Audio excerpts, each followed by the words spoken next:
Ashama harka fuunee kabajamtoota daawwattoota hordoftoota kiyya assalamu alaikum warahmatullahi wabarakatuh jaalatamtootaa fi hordoftoota chaanaala kiyya hundi keessanuu baga nagaa taatan baga jiraattan warri na daawwataa jirtan like share subscribe naa gochuu hin dagatina subscribe naa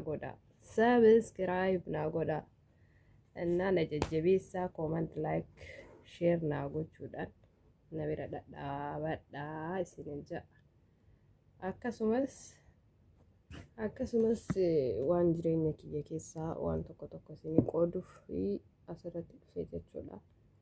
San keessaa immoo namni irraa barachuu danda'ullee jiraachuu danda'a. Namni kun immoo namni dabarseellee jiraachuu danda'a.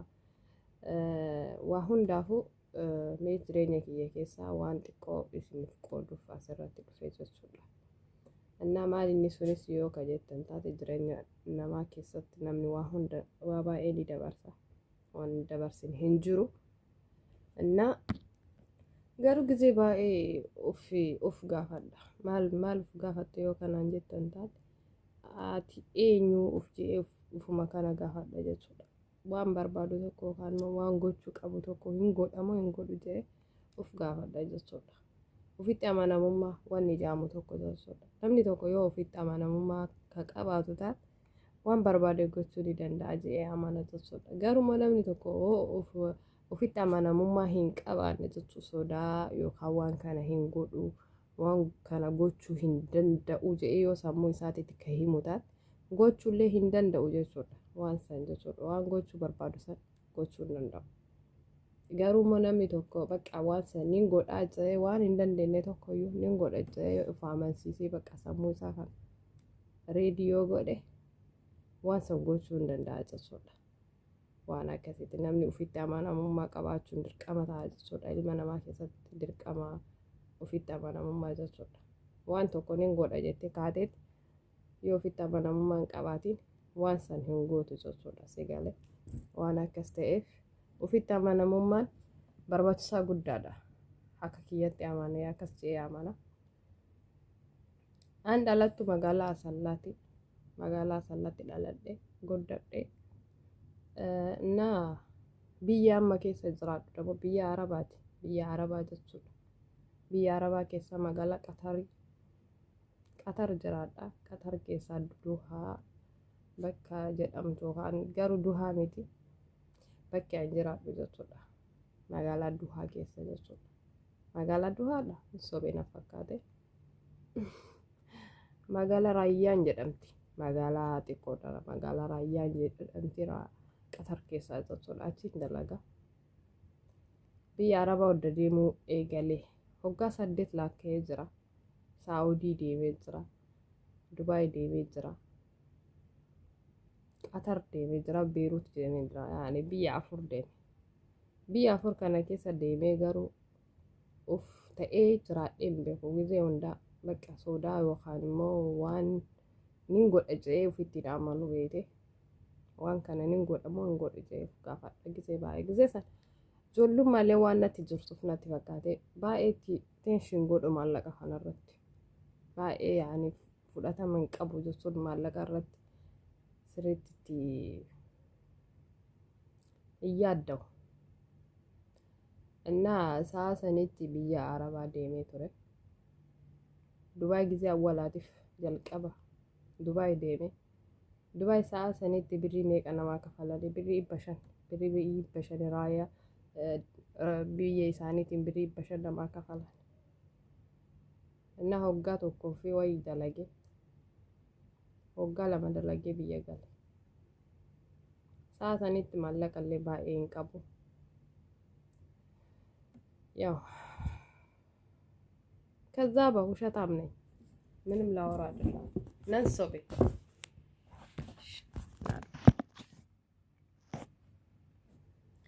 ዱባይ ብዬ ዱባይ ወጋን ለመደለጌ ገረ ብያ ጋለ ጊዜ ዱባይ ደለጉሰን ባኤ ዱ ማለቀ ካነረቲ wannaan jedhu maallaqa kana hin jaaladhu jechuun yaada ittiin qabu yaada akkasitti hin qabu yaada maallaqa san gaafa gize san hin qabu maatiidhaaf erga maatii faan hin erga baqa saniin ala kaafee ittiin uffadhaa ittiin bashannana gaza gara biyyaa galee biyyallee gizee galee maaliif hin dalaganne jee of gaafadhee hin beeku maaliif dalaguu dide maaliif maallaqa qabachuu dide jee of gaafadhee hin beeku Saawud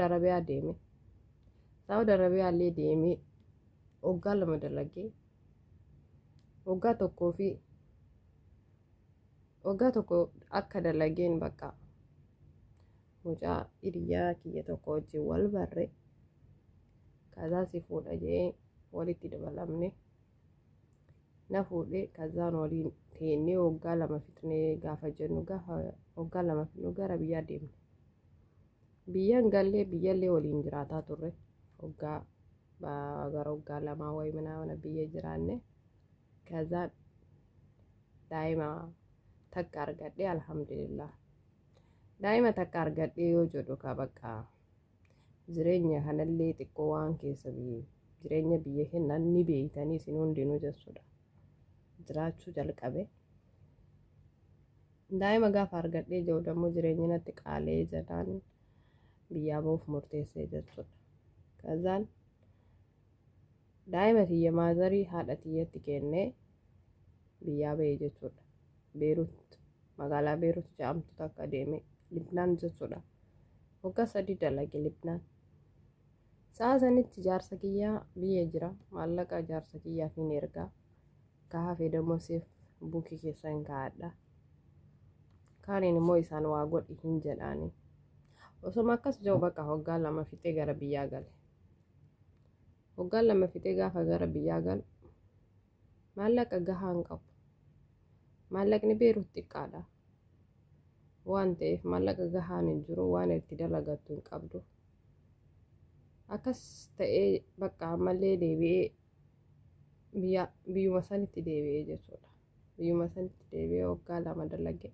deebi'ee biyyuma sanitti daba'ee waggaa 3ffaa inni jalqabe waggaa 3ffaa illee xumuree achumatti jijjiiramni hin jiru biyya galee kazaa biyya galee gara Qatar dhufe jechuudha alhamdulillah eega Qatar dhufe dammoo baay'ee jijjiirama baay'ee tokko fidee tura jechuudha maallaqni si guddaadha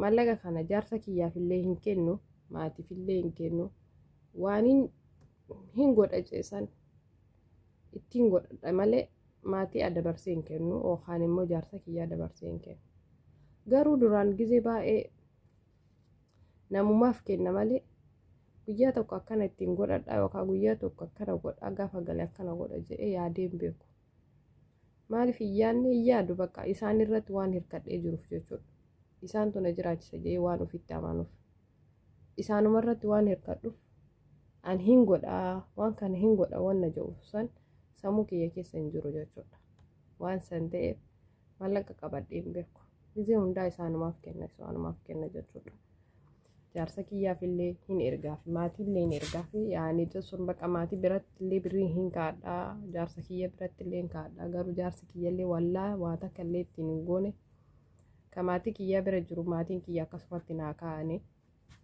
garuu amma sa'a kanatti dammoo maatiin kiyya alhamdulillah waa hundayyuu akkanaaf godhan abdii guddaan qaba jechuudha innaa maatiin kiyya amma waa hunda naa go'aa jira galanni isaa ga'u jechuudha innaa akkasiisin jaarsa kiyyaan immoo amma walillee hin dhabne wal dhabne illee hin jedhu waluma keessan sara waa'ee isaa bal'innaan isinitti himuuf nin dhufaa jedheetiin hin abdadha innaa jireenya keessan keessatti dubartiin takka yoo ofitti amanamummaa qabaatte qofa bichaa jiraachuu kan dandeettu malee yoo namarratti hirkattee kan jiraattu taate jireenya isii maal akka jiraattu akkamitti akka jiraattu hin beektu jechuudha namarratti hirkattee namni sun naaf godha namni sun akkana naa godha jettee yoo ka'uuf nama sana abdatu taane isiin kufaatii malee kufaatii sanirraa waliin kaatu jechuudha garuu yoo isiin immoo sirritti cimtee jabaattee waan kana gochuu qabaa waan kana godhuu qabaa jettee ofitti amanamummaa qabaatteetiin ofii isiitti ka dalagdu taate hedduu jijjiirama guddaa ni fiddi jedhee abda. Jijjiirama guddaa ni fiddi dubartiin jechuudha.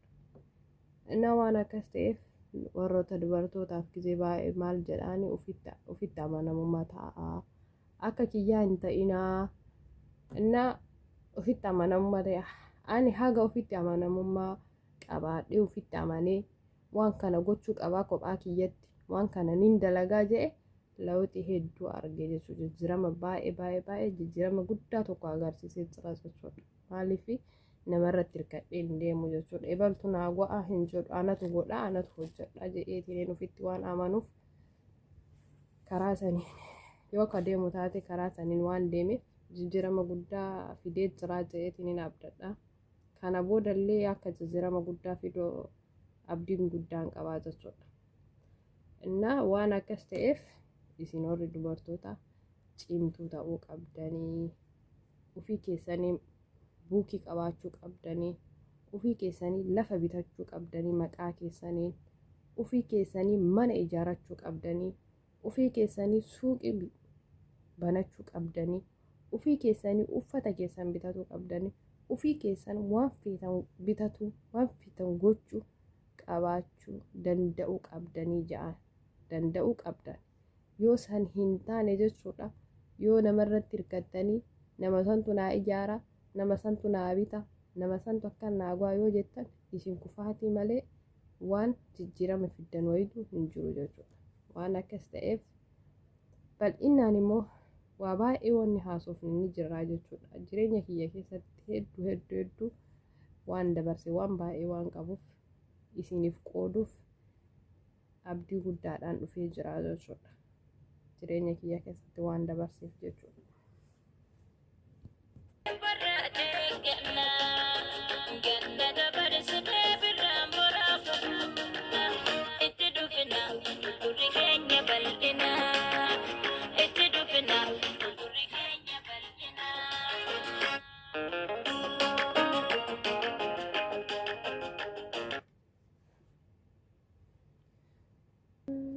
Itti dhufna fuuldurri keenya bal'inaa. Fuuldura keenya ilaaluun dirqama ta'a jechuudha. Namni tokko uf duuba ilaaluun hin barbaachisu fuuldura malee jechuudha. Garuu namni tokko waan kaleessa dabarsee dagachuun waan ta'u miti. Waan kaleessa dabarsiteellee yaadataatuma. Garuu immoo uf duuba deebiteetiniin aaruu yookaan immoo wannaa jechuu osoo hin ta'in uf kuffisuu osoo hin ta'in uf kaasuuf isa duuballee isa duubaa sanillee isa dura dabarsite sanillee yaadata isa immoo fuuldura dhufu san sirriitti hojjetu qabda jechuudha. Oromoon yoo mammaaku maal jaa ka darbite ka hafe guddaadha jaanii mitire ta hafte guddoodha malee ta darbite jechuudha. Waan san ta'eef ta ufturratti itti haa yaannu ka ufturratti gammachuu guddaa akka qabaannuuf ka ufurratti yaaduun dirqama ta'a. Innaa akkasii hordoftoota kiyyaa kabajamtoota kiyyaa waan na daawwataa turtaniif waan na caqastaniif galata guddaa qabdanii waan biraatiin haga dhufuutti galatooma jiraadhaa horaa bula deemana baay'ee.